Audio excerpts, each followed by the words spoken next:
হ্যাঁ আর বেশি লোক বুঝতে যায় না এখন অবস্থা দেখুন আর মানুষজন কোনো মানুষ একটা করে ফেলাই দিলে মানুষের সম্পত্তি খাইলে এ অবস্থা ধৈর্য আরে।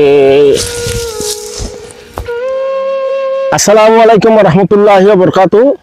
আর যারা সমাজের মাঝে এখন জায়গা জমিলে নিজের রক্তর আপন সম্পর্কের ভাই বোন আত্মীয় স্বজন চাচা যারা যারা আছে যারা আর শুধু সম্পত্তি লইলে আর যারা এই ঘটনাগুলির এক ফাটে হতদিন হার আর এক ফাটে হতদিন হ্যাঁ বাইয়ের মারি ফেলের মা ফুয়ার নচিনের ফুয়াই বাপনের নচিনের কিয়ার কিয়ার নচিনের আর যারা সমাজের মাঝে ঘটনাই ঘটায় আশা করি অনরা ঘটনায় নগরিবেন। আসলে আর সম্পত্তি দীর্ঘস্থায়ী নয় আর জীবনে দীর্ঘস্থায়ী নয়।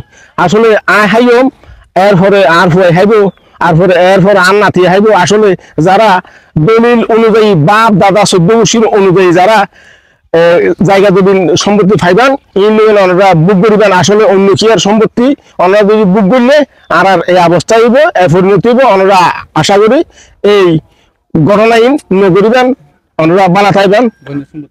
আসসালামু আলাইকুম।